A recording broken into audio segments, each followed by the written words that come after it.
Everyone, all week. thank you for taking the time to attend tonight's City Council meeting. For the record, it's December 5th, 2024, and the time is 6:30. I'll begin with the roll call. So, Council, when I call your name, please say here or present. Mayor Maxton. Here. Councilmember Stroop. Here. Councilmember Roden. Here. Councilmember Olvera. Here. Councilmember Kerner. Here. And Councilmember Parker. With 6 members of council present, a quorum is declared. Can you turn it down a little bit?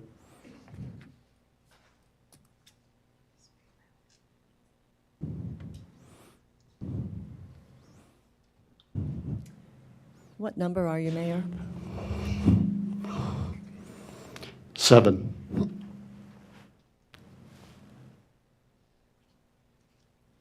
How about now? Can you steer on me okay? Thank you, Christina. Would everybody please stand and join me in the Pledge of Allegiance?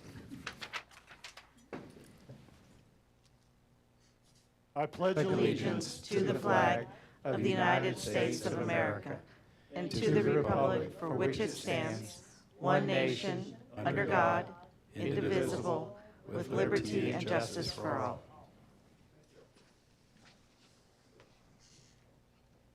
As part of our meeting tonight, we do live broadcast this meeting, and would like to welcome everybody that's here in the room with us and all those that are joining us by the live broadcast tonight. I do ask if you do get an opportunity, for those that are here in the room, if you get an opportunity to speak as part of the meeting, that I ask you to use the microphone up here at the podium. And the reason for that is because the individuals that are watching live broadcast can't hear the comments unless they're spoken through the microphone up here. And if you do get an opportunity to speak, would you please introduce yourself? If you're a resident, just please state if you're a resident of Fair Oaks Ranch or not. And if you're with an organization, please state your name and which organization that you're representing. And we'll move on to our citizens to be heard. And we have one individual, I believe it was David Fairhurst. You signed up to speak tonight. And just a reminder, I ask that you limit your comments to 5 minutes. And if you speak about anything that's not on the agenda, we'll not have an opportunity to further discuss it.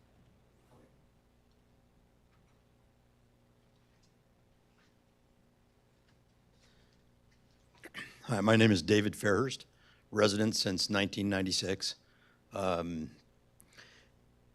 I'm here on behalf of the Fair Oaks Ranch Homeowners Association, and I've served with them for quite a number of years and multiple times, and also as a restrictions chair for about 25 years in Unit B3, so that's on Triple Crown. And one of the unique assets I think a lot of the people that live here know are the trails we have. And the trails, one thing, when people would call, asking about the restrictions and saying, can I have a horse?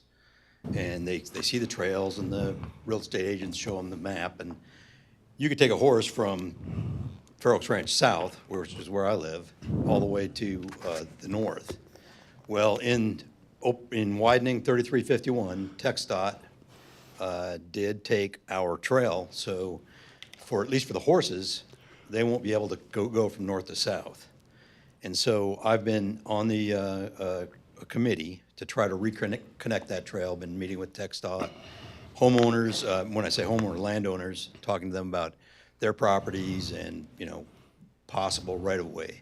And one of the things in this Corley Development Project, it gives us a unique opportunity to help reconnect it. When the bridge goes into Cibolo, a horse will be able to go under the bridge and over to the Arbors, which is a beautiful park, nature preserve, but that same horse won't be able to come back. I'm not a horse rider myself. I do jog and hike and things like that, but and those trails will be open to joggers and hikers. TxDOT is giving us a trail connection for joggers and hikers to get it back to the south, but just not the horses. So as you look at this project, I'd like you to consider that that'd be something to try to push for. The money that TxDOT gave us for taking those right-of-ways we had that Mr. Ralph Fair donated to our community has been set aside, so we have $250,000 or so dollars to help try to recreate that trail connection. And that's just something I would like everybody to consider as you review that quarterly project. And that's it. Thank you, David. Thank you. Mr. Fairhurst was the only one that signed up to speak as part of Citizens to be Heard. Is there anybody else here tonight that didn't get an opportunity to sign up that would like to speak as part of Citizens to be Heard? All right, then we'll move on to our presentation items. We have two presentations to make tonight, which are service awards. I'll turn it over to Joanna to make those presentations. Yes, sir. Thank you, Mayor. All right. So tonight, let me just start by introducing myself. My name is Joanna Merrill, Director of Human Resources and Communications. And tonight we are recognizing two, the first of which is Mr. Clayton Hulsher. Clayton, if you'll join me up here to my left. Clayton is reaching his very first significant milestone with the city, completing 5 years as our procurement manager. His experience, his expertise, his professionalism have all been instrumental in ensuring the city's procurement processes are efficient and transparent, and really just beneficial to the city overall, because he has his mark on just a little bit of everything that we do here at the city. Clayton originally came to us from the city of San Antonio, and I'm always really happy when we steal people from other cities. And really, he has just made himself such an integral part of our team here at Fair Oaks Ranch, as part of our community. So much so that he really kind of just has a willingness to help every single person here at the city that he can.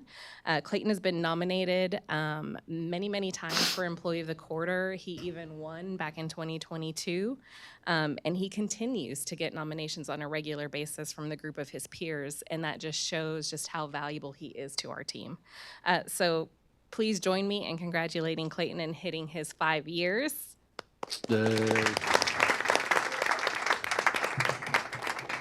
And as always, we have a plaque for his 5-year service award and a nice little engraved set here as well, commemorating that. So we'll get a picture for you.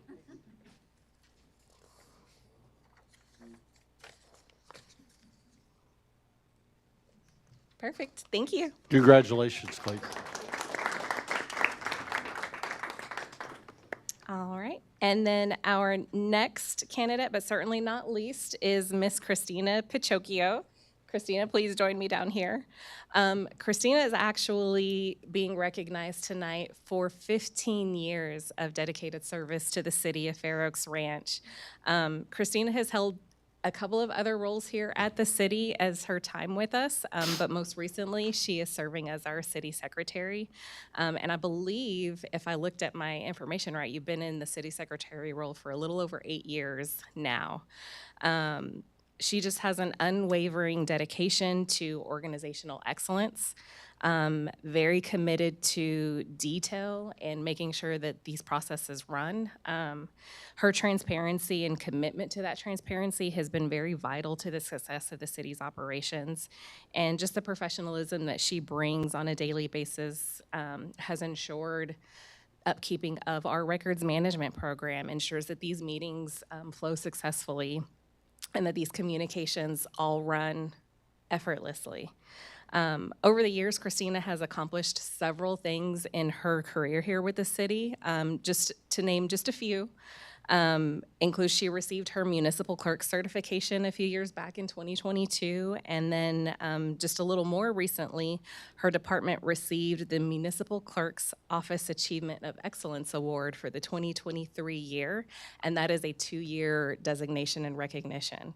So her and her team, under her guidance, have brought so many fantastic things to the city, and I believe you're also the treasurer for some of those associations as well. So even through all of that, she still finds time to serve through those associations, finds time to serve for the city, and her years of experience just really reflect her deep commitment to the city, and we are truly grateful to have her as a part of our team and to honor her for 15 years of dedicated service. All right. And of course, your 15-year plaque for your wall. And the higher up we go in number of years, we do have a different level of awards for that, something that you can display. So this one is the one for yours. Yes.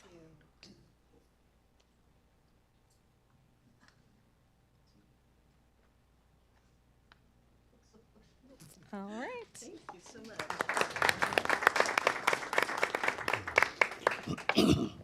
Well, congratulations to Christina and Clayton, and appreciate all the service that y'all have provided to the city during the time frame you've been here. And Joanna, thank you for the presentations that you made. We'll move on to the consent agenda tonight. We have 3 items on the consent agenda. First is the approval of the November 7th, 2024 regular city council meeting minutes.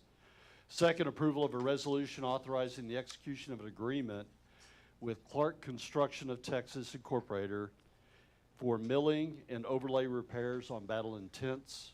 And third, approval of the second reading of an ordinance amending the budget for the fiscal year beginning October 1st, 2024 and ending on September 30th, 2025. Are there any council members that would like to remove any of the consent items to consideration? And with that, could I get a motion to approve the consent agenda? I so move. From Laura, in a second. Scott? All in favor of approval of the consent agenda, please say aye. Aye. Aye. Any opposed? Consent agenda is approved. Thank you. And with that, we'll move on to the consideration items that we have tonight. We have 4 items up for consideration tonight. The first one is the consideration and possible action to approve a resolution authorizing the execution of an amendment to the interlocal agreement between the City of Fair Oaks Ranch and the Fair Oaks Ranch Municipal Development District, and execution of all applicable documents by the city manager and providing an effective date. And you want me to turn this over to you, Laura? Yes, thank you very Kick it much, off. Mayor. So fellow council members, as you know, I am the MDD president. And you may not know, though, we have an interlocal agreement between the MDD and the city in which the city staff provides services to the MDD, such as staffing and website. And we documented that back in 2021 because we thought it was appropriate so that we could document the requirements between each of the organizations. So we approved it originally in 2021, and it auto renews every single year. We have a review cycle where we kind of go through and review each of our agreements every year or so. And during the latest review, we proposed a few amendments. I also presented it to city staff for their review and get any amendments that they wanted to include as well.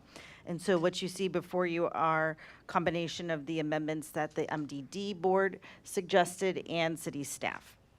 So just to kind of summarize what those changes are, in Article 3, we just modified the language to add the word annual.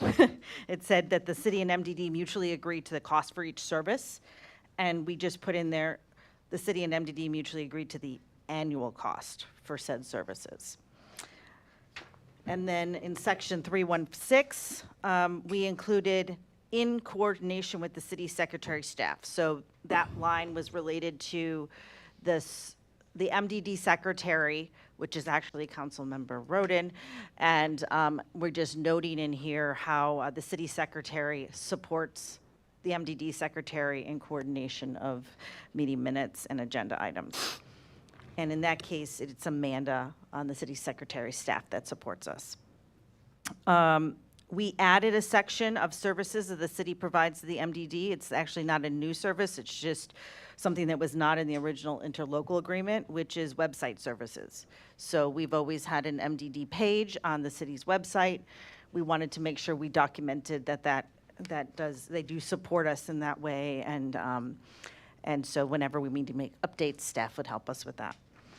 And then Exhibit A of the agreement is the costs. So that was one big part. I wanted to make sure the staff took a look at how much We pay them annually for the services they provide, the time that staff does to provide services to help us with our website, to help us with our meetings, and any other day-to-day services. And so that staff reviewed.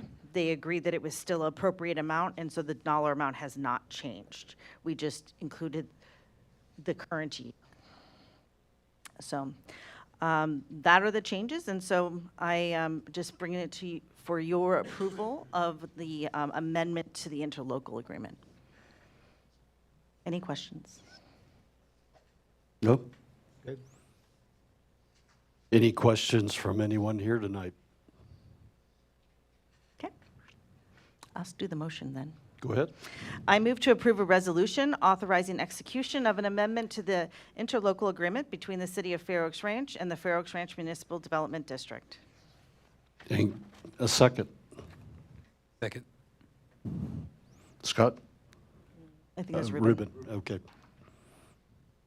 Any other discussion from council? And with a motion on the table, all in favor, please say aye. Aye. Any opposed? Motion is approved. Thank you, guys. Thank you, Laura. Second consideration item that we have tonight is the consideration and possible action to approve a resolution authorizing the execution of a work authorization with Kimley Horn and Associates Incorporated, and this is for engineering services for the wastewater treatment plant Phase 1 expansion project. And Grant, you gonna lead us to this one?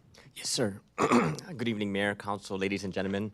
I'm Grant Watanabe, the Public Works Director for the city. And I'd also like to introduce some folks in the audience from Kimley Horn. They include Ryan Soa and Trevor Stokes, and they're here tonight to help answer any questions that you might have. Thank y'all for being here.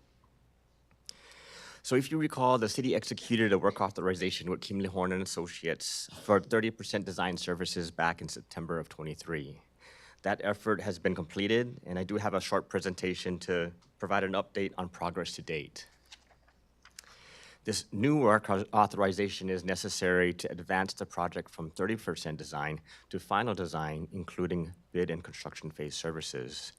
The total effort for this follow-on work authorization includes project management, surveying, preparation of construction documents, specifications, cost estimates, utility coordination, permitting, bid and construction phase service, and it also includes some supplementary services such as utility easement acquisition support, subsurface utility exploration, and TCEQ permit amendment support.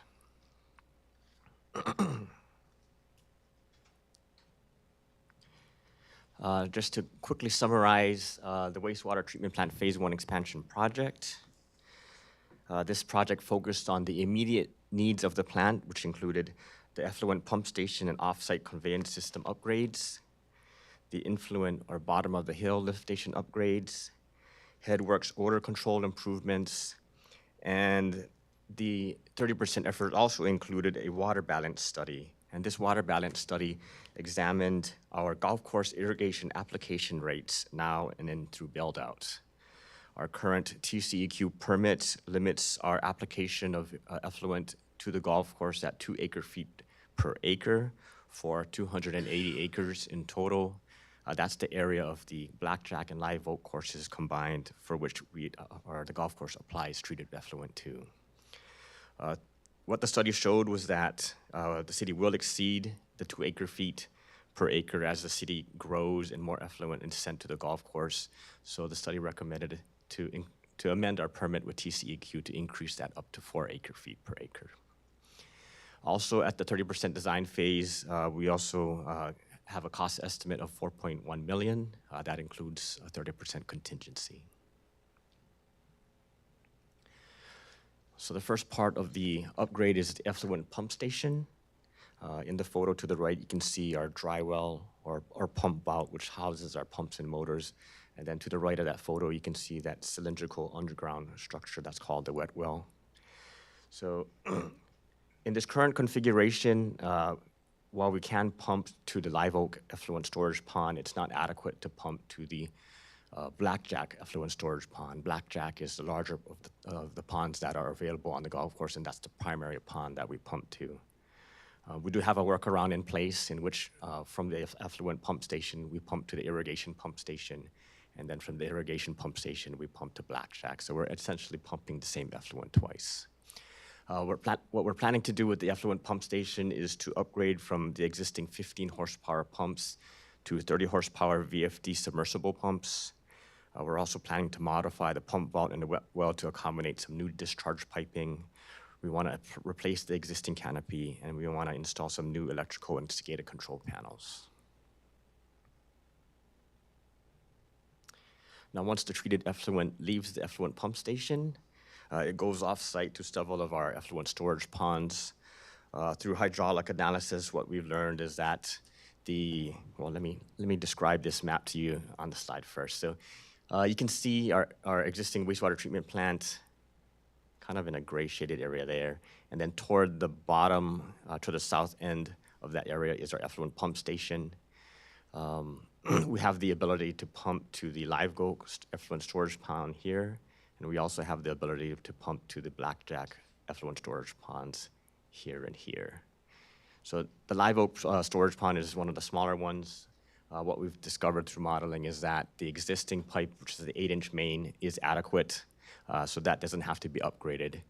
But we've pumped a lot more flow and a lot more often to Blackjack 1. That's a series of 6-inch pipes and an 8-inch pipe, and through modeling, we've discovered that that has to be upgraded to a 12-inch main to accommodate our future flow as the city builds out.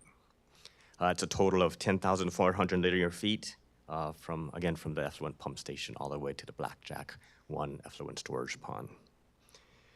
In addition, there is one street crossing that's located near the Battle Intense Low Water Crossing.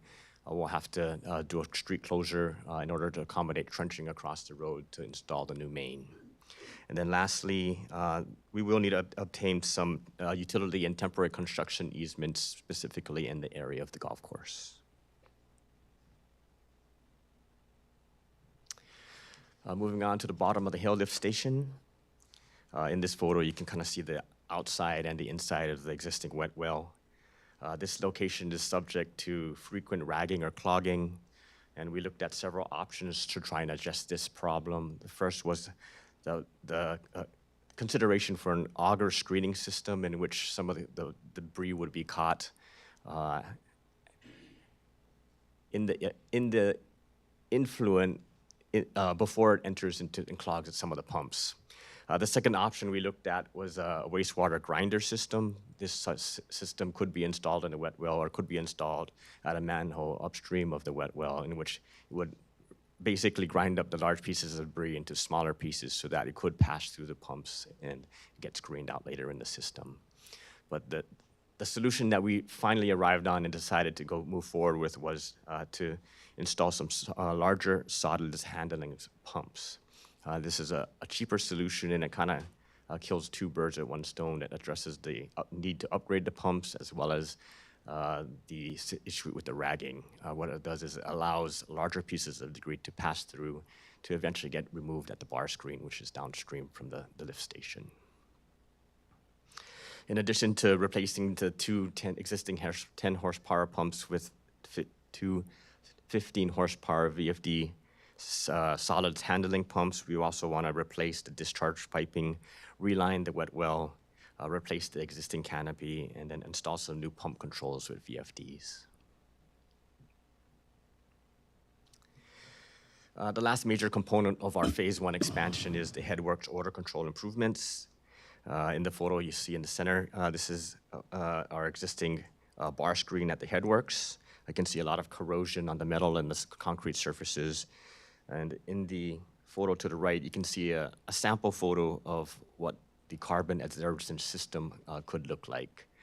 What we're planning to do here is to install some corrosion-resistant panels over the headworks channel, put some ducts in order to remove some of the odors or some from the head space above the channel, and funnel those odors through this canister, which is filled with a carbon absorption media. That media would have to be replaced every 3 to 5 years as part of normal maintenance, and I believe the cost to do that would be about $2,000 to $2,500. So not so much over the course of 3 to 5 years.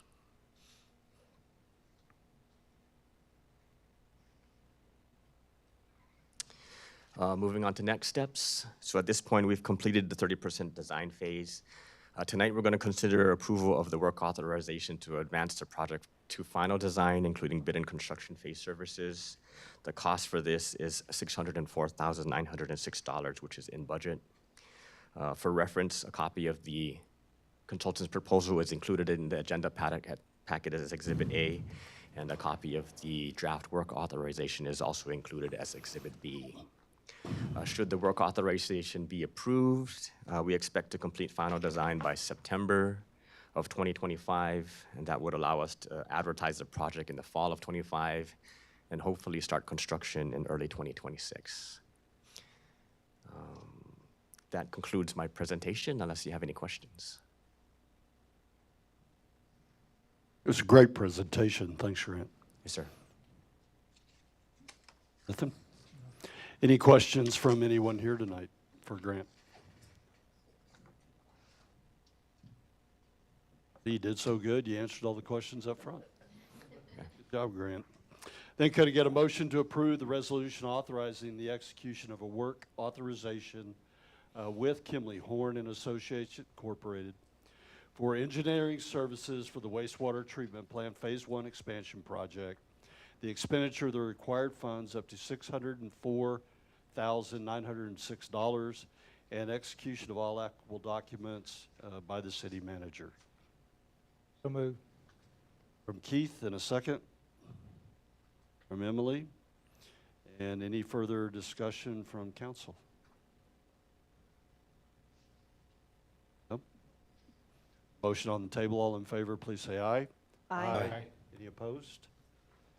Motion is approved. Thanks, Grant. Thank you, Council.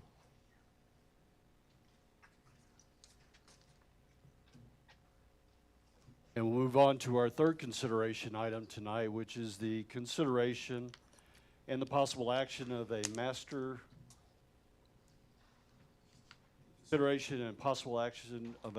development plan from Athena Domain LLC for an 80.69 acre parcel of land located at 29580 Ralph Fair Road, a portion of the Corley Tract, in furtherance of the applicant's request for Water and Wastewater CCN Incorporation.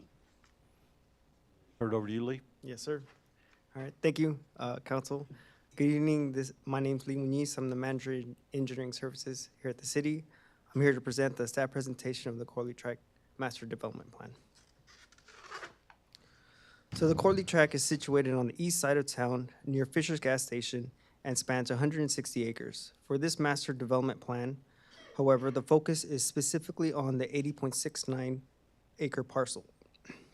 The Corley Tract is divided into 3 districts: neighborhood residential, mixed-use village, and logistics.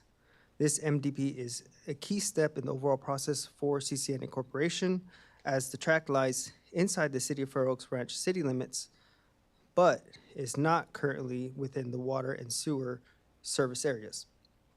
Representatives from Athena Domain are here today and are available for any questions regarding the MDP. So as previously mentioned, the 80.69 acre parcel is currently outside the CCN service area. The first step of the incorporation process requires evaluating the existing infrastructure to determine whether it can support the proposed land use development. This evaluation was presented at the October 17th City Council meeting, with council recommending support for CCN incorporation subject to approval of the NDP, which is why we're presenting tonight. The MDP was presented to the P&Z for recommendation on November 14th, which P&Z all agreed to support. The next step is to present to City Council for final decision. So to provide some background, in 2017, the Corley Tract was annexed into the city. In 2018, zone districts and regulations were established, and the city's master water, wastewater, and reuse plan was developed to assess all infrastructure within the city limits. The master plan allocated 215 LUEs for the 160-acre Corley Tract for water and wastewater services. Fast forward to this year, in August, the applicant submitted a request for CCN incorporation for the water and wastewater services. In October, the applicant submitted a revised master development plan. And at the October 17th City Council meeting, the council approved the resolution supporting the incorporation of the 80.69 acre parcel for the Corley Tract into the city's CCN. This incorporation would allow for a maximum designation of 139 LUEs for water and 137 LUEs for wastewater. On November 14th, the PNC supported a recommendation in favor of the MDP to City Council. So here's a visual of the 3 zone districts on the 160-acre Corley Tract, shown on the map to the right. The chart on the left illustrates the surrounding land uses. So to the north is the Arbors neighborhood, to the south and east is the military base, and finally to the west is a commercial strip center, which includes the Fisher's gas station and nearby businesses. So here's a visual of the master development plan, which is included in the agenda packet on page 108. Now I'll remain on this slide, and the next 2 slides I'll be presenting information regarding the master development plan. So the proposed plan is divided into 3 land uses designed to comply with zoning regulations. So neighborhood residential includes 21-acre residential lots, which are located in this tan area here. Logistics zone features 216 townhomes, which include an age-restricted section to the southeast portion of the lot, which this is the townhome area right here, and then the age-restricted area is currently right here. Finally, a mixed-use village consists of 4 commercial buildings, which are located here in this purple area. Access to development will be provided from Ralph Fair Road and Dietz Elkhorn Road with a traffic impact study required. So the ingress egresses are here. There is one here for the commercial, here for the townhomes, and here for the second townhome entrance. The residential portion will be gated communities with private streets. So there will be gates located here, here, here, here, and last and finally here. The proposed commercial buildings are intended to support services such as medical offices, pet care facilities, or private educational institution. Amenities for the townhomes will include an amenity center, walking trails, pocket parks, and multiple dog parks. The amenity center is located at this dark purple area here. And then we'll also have walking trails throughout the area here, all the way through there. And then pocket parks are here, here, here, here, and here, and finally right there. And then finally, the dog parks are located here, here, and the last one here.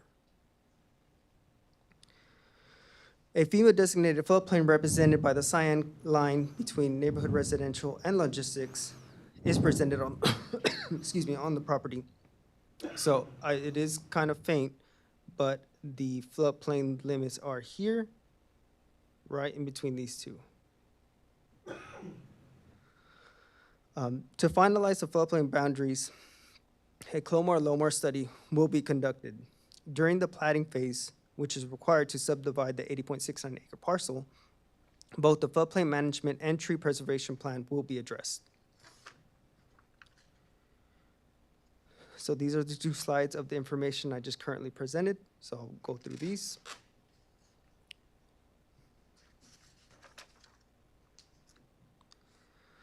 We have included language directly from the comprehensive plan to ensure compliance. Here you can see the definitions for each of the 3 zoning districts. We have evaluated the master development plan in alignment with these definitions and with the UDC zoning regulations. And the proposed MDP is in compliance, and at this time, the developer does not intend to seek any waivers, exceptions, or variances. So we recommend approval of the master development plan with the following conditions. The first, to ensure that the city council's recommendation is met by capping water usage at 139 LUEs and wastewater at 137 LUEs, as proposed in the MDP. 2, implement a looping of the water system requiring the developer to connect to the city's water system at 2 points, the Arbors to the north and the intersection of Dietz Elkhorn Road and Ralph Fair Road to the south. 3rd, require that a Lomar-Clomar study is completed prior to finalizing the plat during the platting process. And number 4, execute a water and wastewater service agreement that adheres to the maximum designated LUEs. And finally, maintain private streets and a gated community for the residential portion.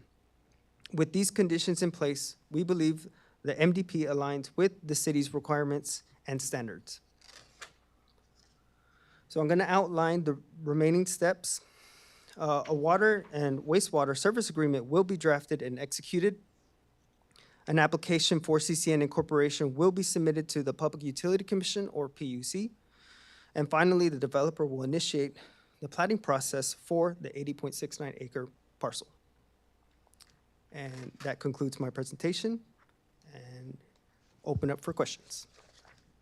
I have one question. I know because the community is going to be gated, they're responsible for their own roads. Was there any discussion with them about how the additional traffic on Dietz Elkhorn might affect the road on Dietz Elkhorn, and whether they would be willing to contribute or do something in advance maybe to prevent the more rapid deterioration of that road? Yes, once a TIA study will be conducted in regard to the traffic, that information will be assessed at that time. And if it does impact any sort of, or require any sort of improvements, such as turn lanes or anything, we would incorporate the street condition at that point. Great question. For clarification, Lee, so we have a master development plan that's being considered tonight. Yes, sir. If approved, the next steps then would be to prepare for the plat, but in doing that, a traffic impact analysis, a tree study, and a floodplain analysis, which you mentioned, Yes, sir. would all have to be conducted, which could require changes to what is being shown tonight as part of the master development plan. Possibly, yes, sir. Okay. Is there a requirement or ever a requirement with development to where they have to do any sort of study with impacts to the local schools in terms of enrollment numbers? To my knowledge, I do not believe that is part of the planning development. I don't have the answer unless anybody else, but no, I don't believe it would have an impact I to don't the have the schools. answer, but I know previously when the school board president spoke with us, he did mention they take into account known developments that are coming into our city when they plan in advance, and our future land use map and zoning maps. So they take those Numbers, max yeah. projected numbers into account already Okay. when they decide. Thank you. Yep. And then on the, I had a question on the townhomes, and it might be for them. Is the breakdown of senior versus family, was that like 60-40 or 50-50 roughly? Go ahead. Yes, sir, if you wouldn't mind, please. Council, my name is Rajiv Puri. I'm resident of San Antonio with Athena Domain. Happy to answer your question. So the question is, are the townhomes split between senior and family? It's about 60-40 right now, the way we see it. 60 family, 40 senior? Correct. And are these intended to be for purchase or for rent? Right now, they're intended for purchase. And is that breakdown, like that would be, if everything goes normal course, that would be sort of set in stone where there would be a restricted area for seniors? That's Like, correct. that wouldn't change later? That's correct. Okay. Any changes that we have, we understand from city staff to the master plan, we will have to come back to the city for approval. Okay, thank you. Sure. Anybody else? Lee, I had a question for you. So when we're looking here at the master development plan, this was what is it, 80 acres out of the total 160 acres, correct? Yes, sir. And so we have the access point off of Ralph Fair Road. That road is built to access the 80 acres that we're looking at today. What would we consider, especially, I don't believe the current developer is looking at or has considered the other 80 acres? No, sir. So what would the access road look like, or how would we, because I don't think we could have two access points Correct. there. In my interpretation of that, they would have to have some sort of joint access at that point to where they would have to have an agreement between the two to have that so that there is one driveway. If not, there has been proposed access point here for the remainder of the property.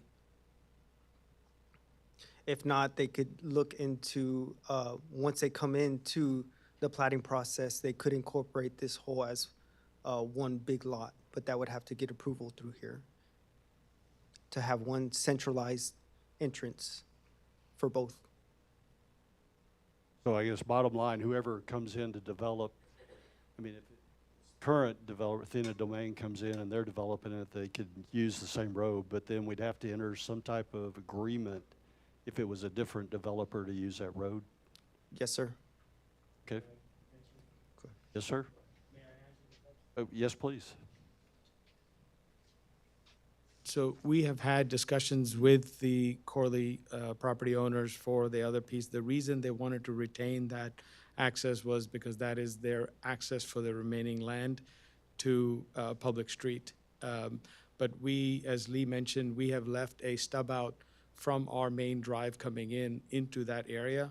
So if we end up developing it, or whoever ends up developing it, we're happy to cooperate to provide the access from our main drive coming in. We recognize building two drives next to each other do not make sense, but they needed to keep that property for now.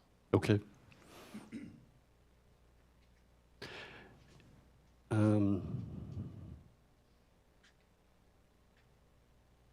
The other question I had, probably for Scott, we had David Fairhurst that came up and spoke about connecting the trail system, part of Forha's trail system. What process will we really have to go through to, is that a city process? Is it city facilitated, or is it something really that Forha engages with the developer on doing? As far as the trail access, I mean, all of our trails in town are obviously Forha owned, so I think any negotiation of access points, connections would be a negotiation with Forha and the development. If such an agreement or connection were established, we would review that as part of the plating process once it came back to us. But it'd be between those entities that would negotiate potential access points like that. I would add that as part of the comprehensive plan, there is a trails map in there, of which there was a proposed trail running through this property. So that would be, once we come back and went through the plat review, that would be something for the council to consider now. That is something that the council could consider as a condition for this development if it wanted to, but there is a proposed trail as part of our comprehensive plan. Okay. I just have a question on the water. So 215 LUEs are allocated for the entire 160 acres, right, Scott? On the water, we have 215 LUEs allocated to the entire 160 acres, is that correct? Yes. So that means if we're utilizing 139 on this project, when the next project, whenever it comes on board, they only have 76 LUEs to. That's correct, and that was a condition of the CCN, and when we develop the final water development agreement, that will be a condition, yes. Perfect, okay. Just wanted to clarify that. Yes. One final question. The long driveway from Ralph Fair, that'll be a private road? Yes. Okay.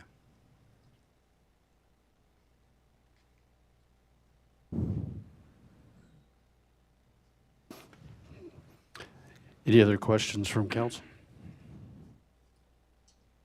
Any questions from anyone here tonight?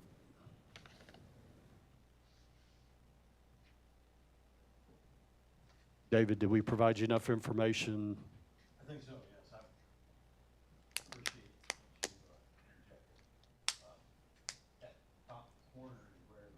yes. David, If it's more than just you got what you needed, would you mind using the microphone? Just for information purposes, I think it's always good. Trying to figure out, I don't have a pointer. Set a pointer? Okay. Right there. Okay, so I'd mentioned earlier the arbors, and that, oh, I didn't mean to do that. That's all right. What do I do with that? Too many buttons. It's green one right here, I think. Green one, my finger's too fat. I think. Yeah, right there. Bring it Just- all the way to the top. There you go. And then you can point at that big one. Okay, so this area here is the creek bed in here, and our trail, or our access for how it comes in up here. And then there's a trail system in here now that anybody that's a community member can utilize. This is a CPS right-of-way, so I've talked to landowners, including Corley and other landowners that are up against that CPS. And so that's kind of an ideal spot because within a certain area, CPS doesn't allow any kind of building. So that's what you see on that map about the trail is coming down here. Unfortunately, there's a substation here, our substation, Fair Oaks Ranch. And when I say unfortunate, that's just for the trail. I don't think this access through here that you see drawn on the map, it'd be preferable to come in through here. So that's just for information and something that, like I said, I appreciate you bringing that up because I'm perfectly happy to discuss at length with the developer, those ideas of doing something. That's it. Thank you, David.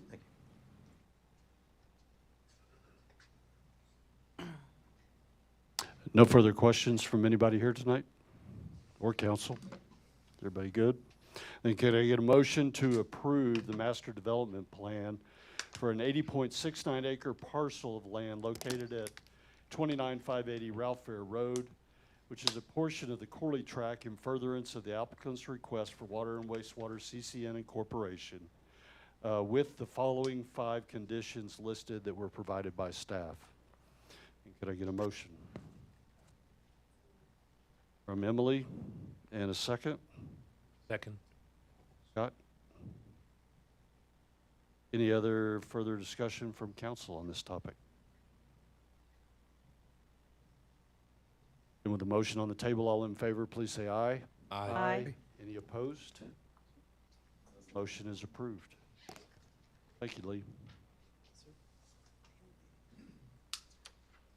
Rajiv, and thank y'all for being here tonight.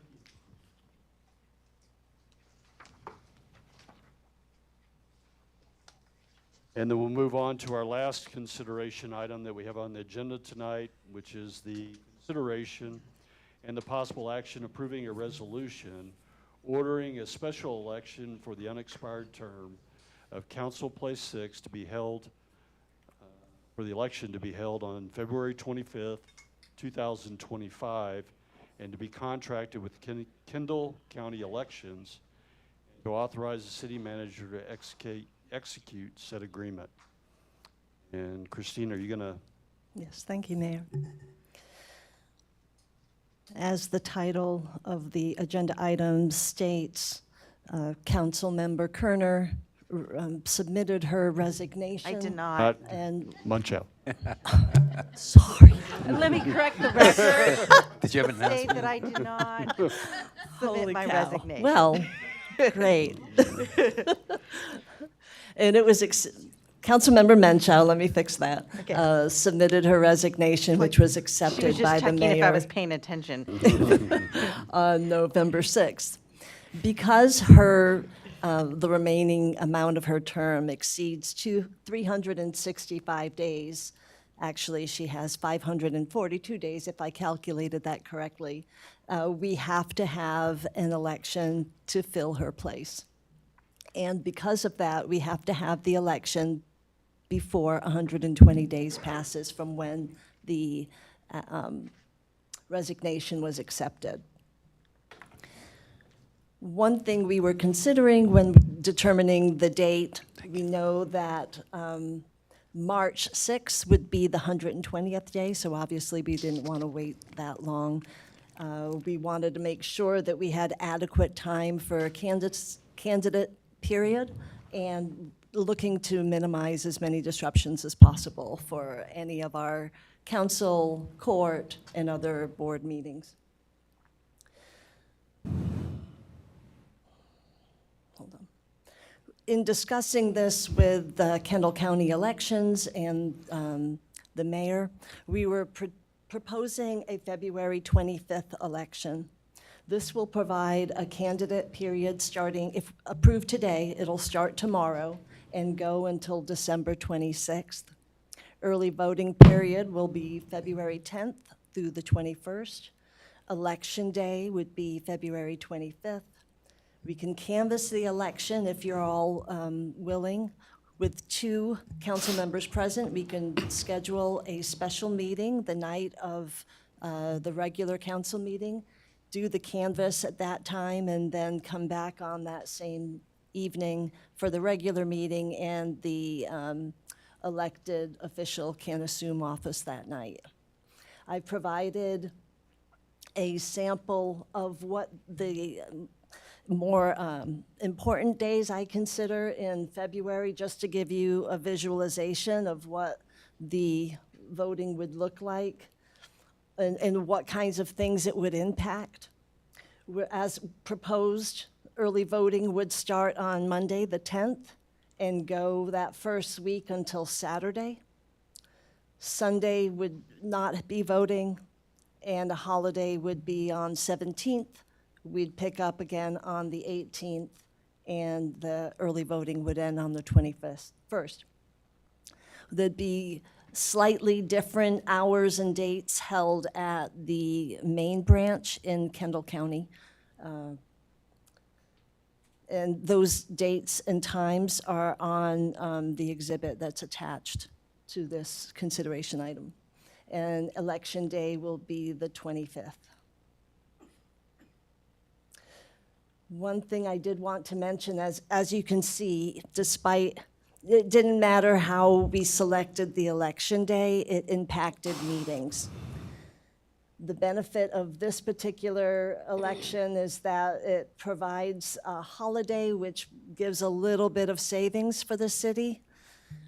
We will be impacting the planning and zoning meeting for February and our second city council meeting. So that would be a consideration for council as to what you want to do about that. But there was no, we don't have the proper timing this during our 120 days to eliminate that possibility of missing a council meeting.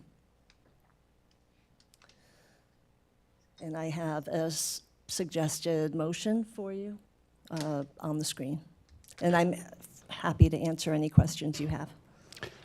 My thoughts are on the council meeting on the 20th of February. We'll bring it back to council, but it appears that we will not be able to hold the meeting on the 20th, which would mean we may have to cancel that date. It's a council decision to do that. What we'll further need to do is consider, do we need to set up a special meeting to take on any requirements that needed to be considered on the 20th? Can we push it a week? If needed, yes. And a week- It's one thing then that a week later I is talked to the Scott briefly, next and we'll look at the agenda items and the requirements that are needed, and we'll bring all that information back at a later time. We could push, well, we don't need to discuss it now. We'll come back later and get it. Any other questions on calling for the election? Questions from anyone here tonight?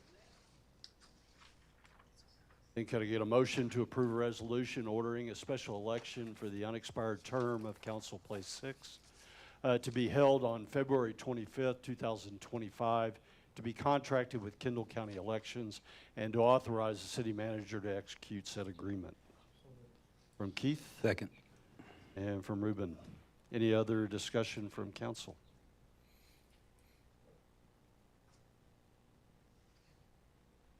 Then with the motion on the table, all in favor, please say aye.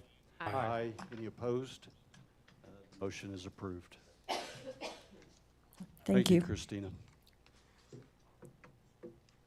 And then we do have one workshop item on the agenda for tonight, which is a look at updating our drought contingency plan. I'll turn it over to Kelsey to explain the differences or the changes you were recommending. Yes. Good evening, Council. My name is Kelsey Delgado. I'm the Environmental Program Manager for the City of Fair Oaks Ranch. And today we will be discussing potential updates to the city's drought contingency plan. As you may be aware, our drought contingency plan was amended in 2023. However, since then, we've seen not only our triggers, but other surrounding entities also update their drought contingency plans as well. Additionally, the drought that we are in is currently ongoing and is not expected to lessen up anytime soon. So we wanted to bring back our drought contingency plan at this time to discuss ways to better align with our triggering entities while also continuing to conserve where we can.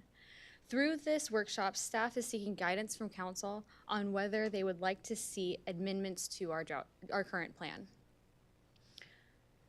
So through this workshop, we will be providing a brief overview of the ongoing drought conditions. We will review the city's current plan, and we will also discuss a proposed transition to a 4-stage drought contingency plan. As mentioned, our drought contingency plan was originally amended back in May of 2023 with a delayed start date to allow time for public education and outreach. Some of the major amendments to that plan was to add Trinity Glen Rose as a triggering entity, to update our residential surcharge thresholds and add commercial surcharge thresholds, and then it was also to create a drought surcharge appeal process. In July of 2023, we implemented stage 1 of our old drought contingency plan. And then on August 1st, our amended drought contingency plan went into effect, and we also implemented drought stage 2, which is where we've sat since then. So a little over a year. Continuing to drought conditions, as we all are aware, we are in and are likely to continue being in a severe drought. We are not the only ones affected by this. A lot of our surrounding utilities are either in or continue to advance to more severe drought stages. Additionally, several surrounding entities have adopted new amendments to their plans. This includes Trinity Glen Rose, this includes GBRA, as well as SAWS. I also wanted to provide this map here from NOAA. What this is a map showing the precipitation needed for drought conditions to end within a 2-month period. So this map shows from the timeline, that 2-month period is November 17th through January 17th. And so this is just kind of a way to show how severe the drought is and what we're really needing in order to get out of drought stages. So within the next 2 months, for a frame of reference, Fair Oaks Ranch is right around that area, kind of in the middle of both of those regions that are highlighted. So just south of us, in order for us to get out of a drought within the next 2 months, we're looking at needing 12 inches of precipitation within 2 months. Just north of us, closer to like the Bernie area, it's a little over 9 inches.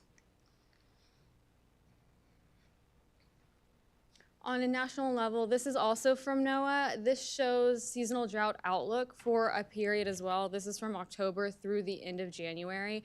As you can see, Texas is majorly either brown or yellow. Brown meaning that drought conditions are likely to persist through the end of January. Yellow means that drought conditions are likely to develop through the end of January. Moral of the story, drought conditions are expected to persist at least through the next several months. Transitioning to something a little bit closer to home, this is our Fair Oaks Ranch Utilities average observation well level, which is one of our triggers. The way to read this map is that the darker the red color, the lower our observation well level reads, indicating drought conditions.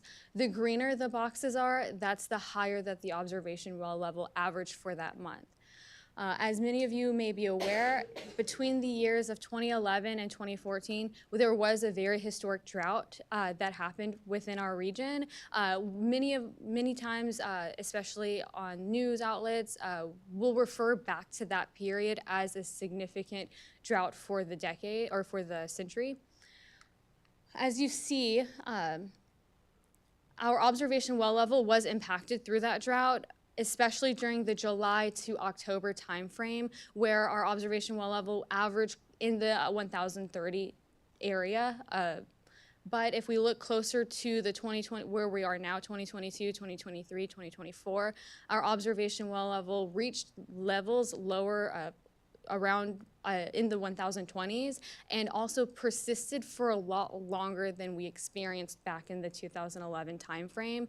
Generally, our well levels will rise during the off-season, during the winter months, similar to that of what we experienced in 2011 to 2014. However, in the past few years, as you can see through the red, we really did not see that type of relief on our system. All of this pointing toward the drought we are in and continue being in is quite severe and significant for our region. Does that kind of give you all a good idea of where we're standing right now? Okay.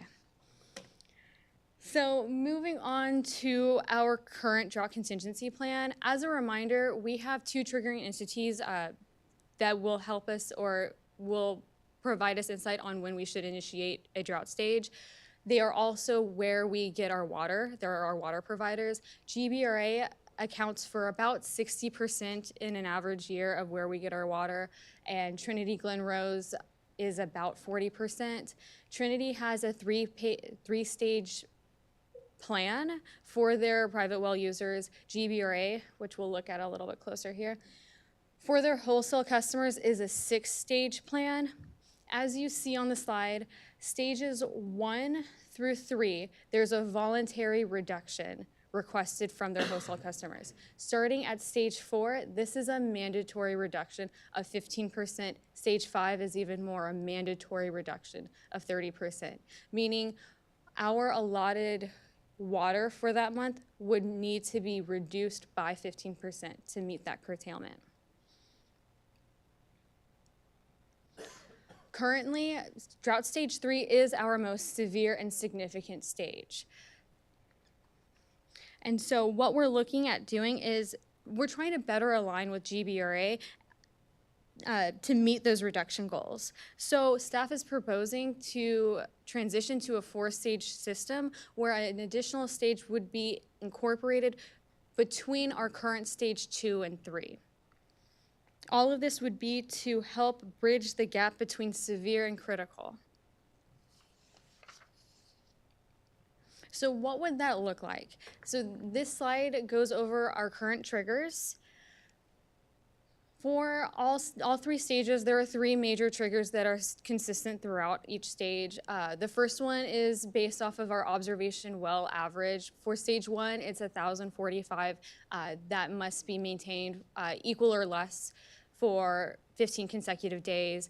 Average daily consumption of groundwater is to exceed 1.2 million gallons for at least 15 days. And then the initiation of drought stage 1 from GBRA or Trinity Glen Rose Groundwater Conservation District. Stage 2 is similar, but the observation well level is 1,035 for 8 consecutive days. The average daily consumption is 700,000 gallons for 8 consecutive days.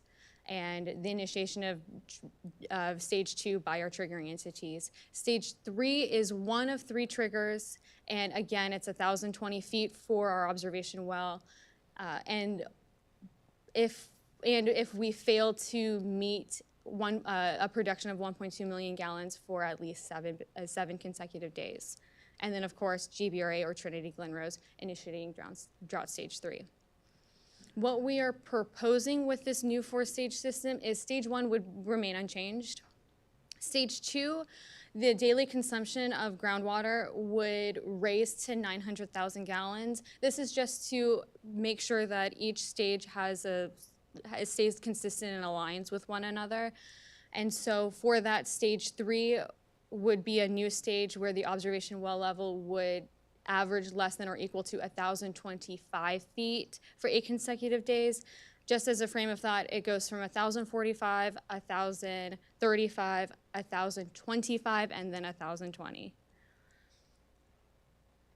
And the average daily consumption of groundwater for 8 consecutive days would be 700,000 gallons, and then Trinity Glen Rose or GBRA would initiate drought stage 3.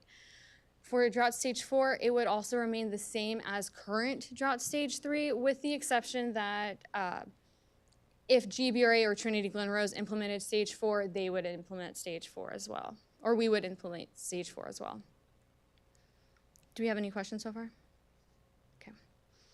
So moving on to measures, they should be fairly similar, and I won't read all of them. I'll just highlight the ones that are most important and most impactful. First one is drought surcharges for stage 1 is currently at 20,000 gallons for residential accounts and 50,000 gallons for commercial accounts. Commercial car washing is banned.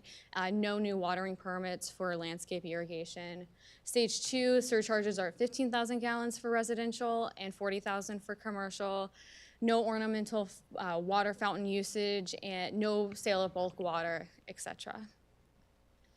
For stage 3, again, this is our most severe stage, and therefore the measures are quite severe. Surcharges would be at 10,000 gallons for residential accounts, or are currently 10,000 gallons for residential accounts and 30,000 gallons for commercial accounts.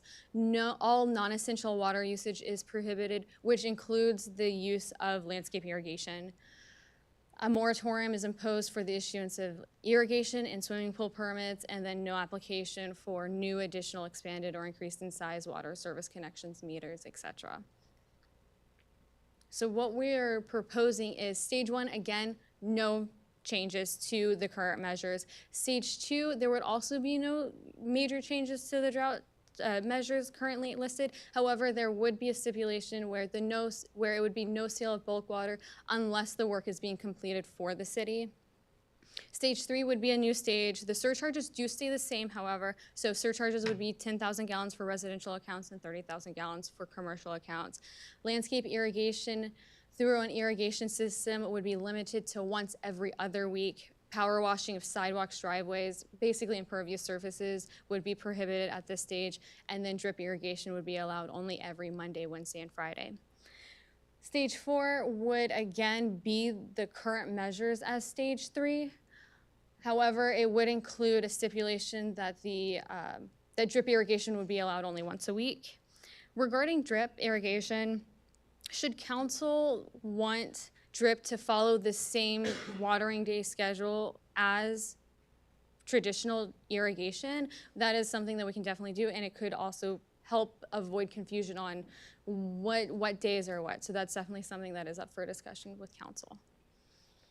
So at stage 3, we are proposing an every other week watering schedule, and this is the reason for that is to act as for stage 3 to act as a transition from the year-round watering day schedule to our most severe stage at stage 4, where watering or landscape irrigation would be completely prohibited. Hand watering would be allowed at any time, any day, as it normally would be. The simplest way to achieve this would be to maintain the watering day schedule, but alternate between odd and even weeks, which is shown here as an example. This is this past May. So a way that we would achieve this alternate even and odd weeks is for May, even weeks would be the 1st, 3rd, and 5th week of the month. Odd would be the 2nd and the 4th week of the month. And then June would be the opposite, where we would start with an odd watering day, a watering week, and then it'd go from there. It was also, the calendar would be something that would be published on the city's website, so then we can all be aware and know and be on top of what week is odd and what week is even. So what staff is looking for is guidance from council on if transitioning to a 4-stage plan is something that would be of interest to y'all. Should the general consensus be to proceed, we will bring back an amending ordinance with all of the revisions redlined for your review and approval at a later city council meeting. Does anyone have any questions, any thoughts, any ideas regarding this transition? Any questions? Yes, ma'am.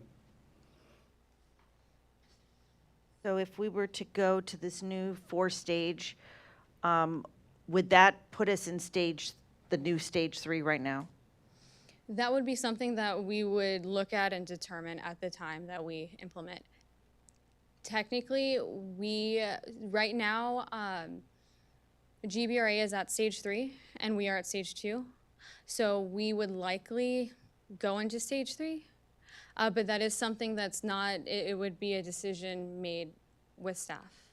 So we aren't at a level where we would get to stage 3 as we have it written right now. But because we're going to add one in-between step. As our drought contingency plan is written right now, we need one trigger to initiate drought stage 3, which would be GBRA or Trinity Glen Rose being in stage 3. GBRA and Trinity Glen Rose is currently in stage 3. However, there's an administrative rule in there where city manager can initiate or exit a stage. Since our observation well level is still fairly well, and we're not in what we would consider a severe drought that would need stage 3, we are maintaining stage 2. You're giving us an intermediate step before prohibiting all landscape irrigation.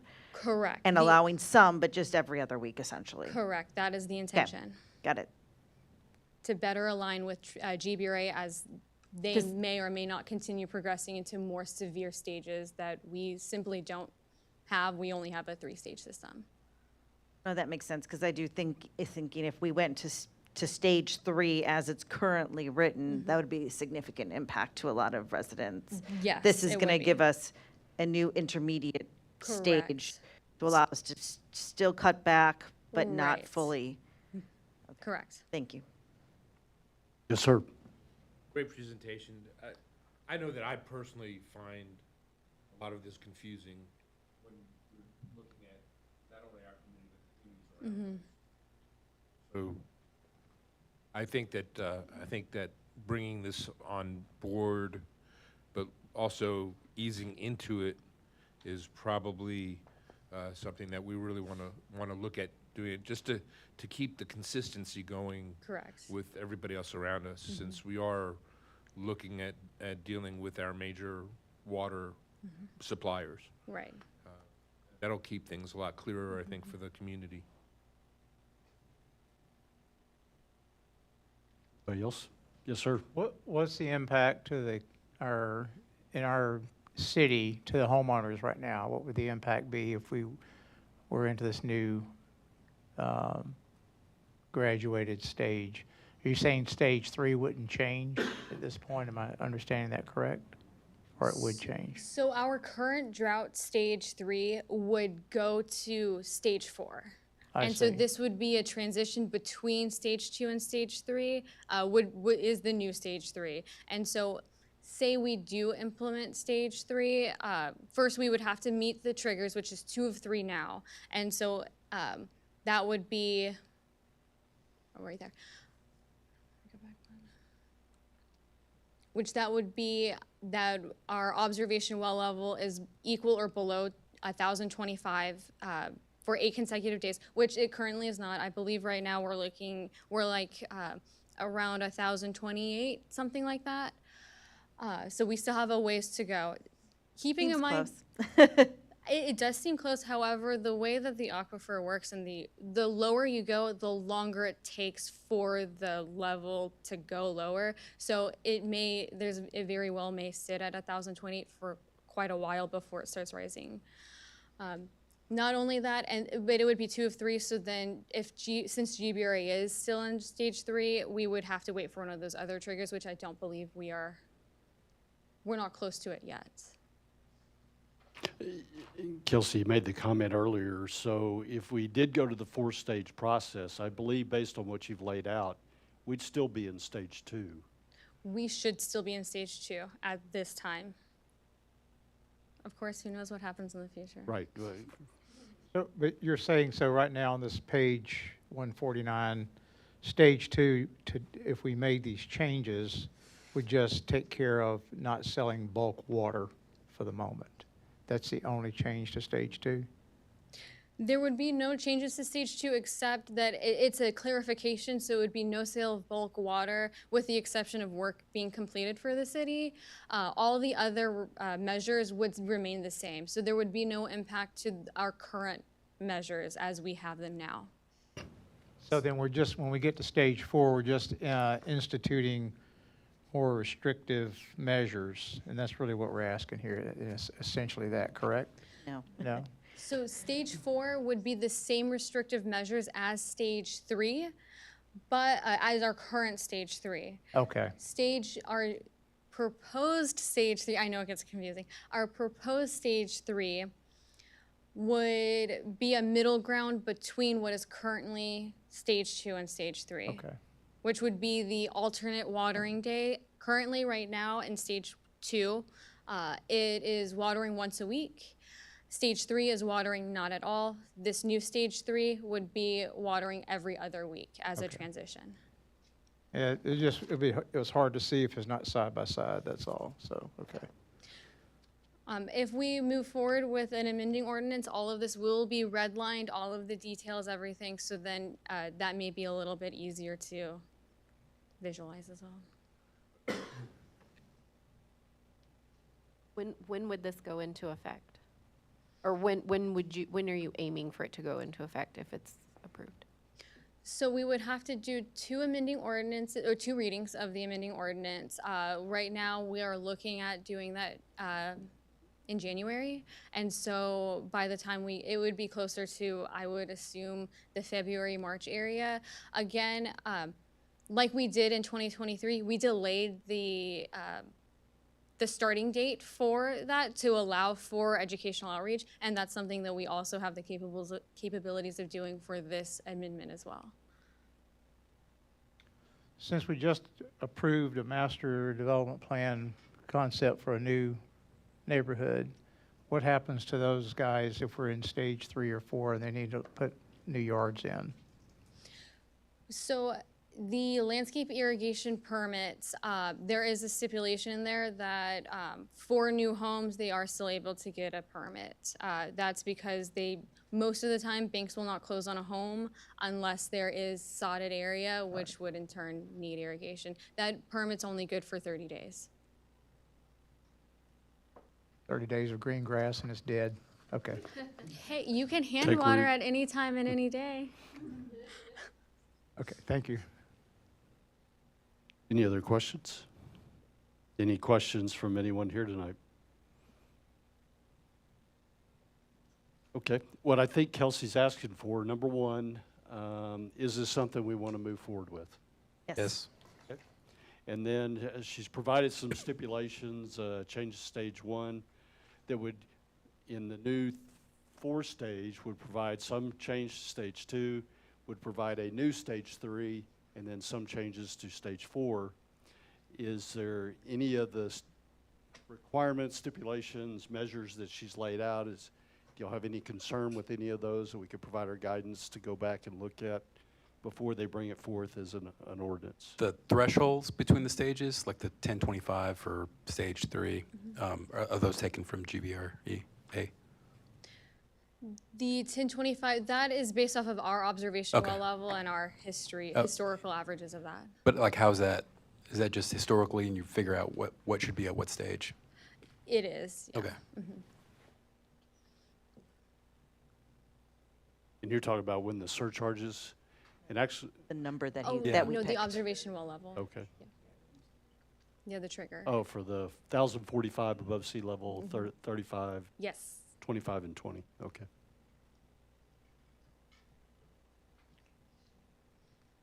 You have all that you need to I move have forward? one question.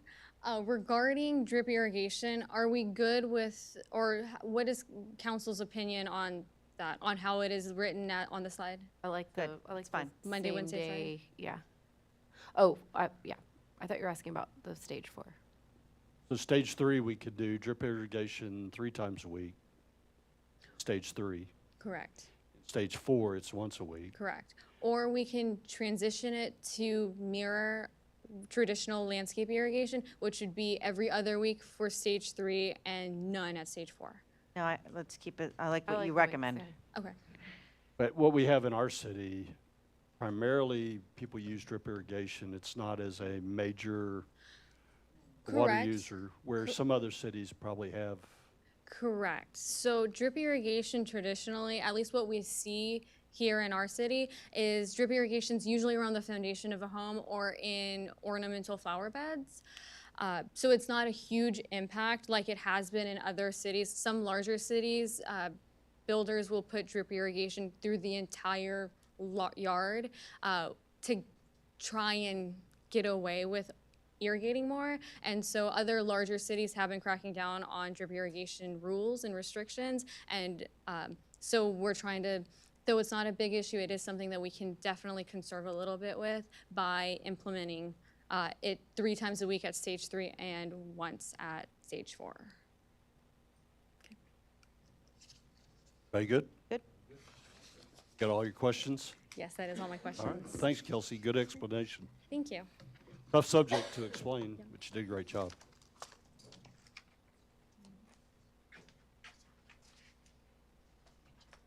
From that, we'll move on to announcements tonight. Does any council member have any announcements that they'd like to? The Voss Middle School Theater is putting on their first school play. Opening night is tomorrow at 7 p.m. at Voss Middle School, Saturday at 7 and Sunday at 6, and you can get tickets online. And you should go see it, because my daughter's in it.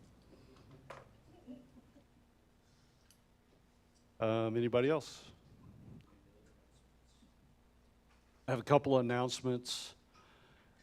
Santa at the Ranch. It's an event that's co-sponsored between the Fair Oaks Ranch Homeowners Association and the City of Fair Oaks Ranch. It's scheduled to happen this Sunday, December 8th. It'll happen between 2 and 5 p.m. on this Sunday. There's a lot of signs, a lot of information that was put out on the location, and the location has changed. The location for this event will now take place here at City Campus, and this is due to the projected inclement weather that's going to happen on Sunday. As part of this, you'll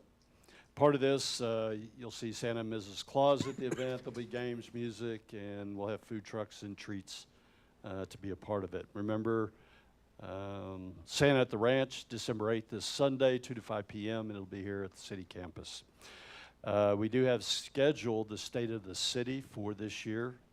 It'll take place at the Spring Creek United Methodist Church on January 30th, 2025. Start time right now is scheduled to 7 p.m., but as we get closer to the event, you'll see more information coming out from the city on how this will be conducted and how to be included as part of the event. And then the last, just quick announcement, the Fair Oaks Ranch Police Department is continuing to accept donations in support of their Blue Santa. They'll accept those donations through December 18th. We do have a drop-off location here at City Hall, but there's other multiple locations throughout the city. Got any other announcements that? Nothing unless there's questions for me.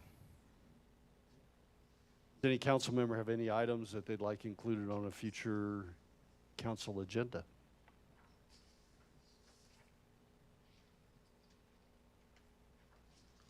We will go into executive session tonight.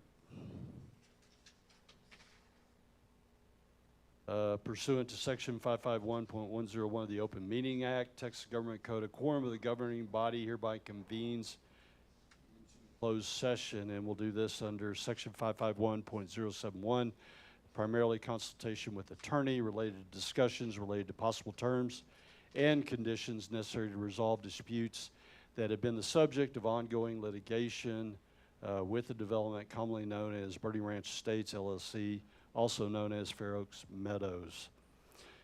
And as part of this, we'll need all the council members, city manager, and city attorney. Anybody else? ACM's Public Works Director, please. ACM Public Works Directors. I have the time now is 7:55, and we are going into executive session. I anticipate an hour is what we'll spend in executive session.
Can you hear me?